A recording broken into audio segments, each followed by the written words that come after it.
DJ वाजवल्यानं कोणत्याच महापुरुषाची जयंती चांगली होत नाही.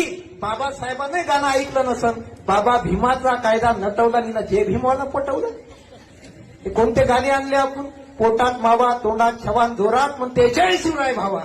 एक गोष्ट लक्षात ठेवा, पुराणा आदर्श काय घेतला पाहिजे आपण महापुरुषांपासून. ज्या दिवशी डॉक्टर बाबासाहेब आंबेडकर जन्माला आले काकू, ज्या दिवशी डॉक्टर बाबासाहेब आंबेडकर जन्माला आले तो दिवस महाराष्ट्र सरकार आजही ज्ञान दिवस म्हणून साजरा करते.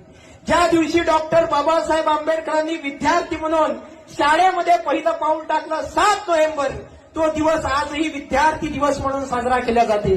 ज्या दिवशी डॉक्टर बाबासाहेब आंबेडकरांनी आपलं शिक्षण कंप्लीट केलं आणि वकिली व्यवसायामध्ये सुरुवात केली, तो दिवस आज लॉयर्स डे म्हणून साजरा केला जाते. ज्या दिवशी डॉक्टर बाबासाहेब आंबेडकरांनी शिवाजी महाराजांच्या अपमानाचा बदला घेण्यासाठी रायगडाच्या पायथ्यावर मनुस्मृती नावाचा ग्रंथ जाळून टाकला, तो दिवस मनुस्मृती दहन दिन म्हणून साजरा केला जाते. ज्या दिवशी डॉक्टर बाबासाहेब आंबेडकरांनी धम्माची दीक्षा घेतली, तो दिवस धम्मचक्र प्रवर्तन दिन म्हणून साजरा केला जाते. ज्या दिवशी डॉक्टर बाबासाहेब आंबेडकरांच्या प्रयत्नातून या देशाला संविधान लागू झालं, तो दिवस संविधान दिन म्हणून साजरा केला जाते. आणि ज्या दिवशी डॉक्टर बाबासाहेब आंबेडकरांनी या जगाचा निरोप घेतला, तो दिवस महापरिनिर्वाण दिन म्हणून साजरा केला जाते. बाबासाहेब जिंदा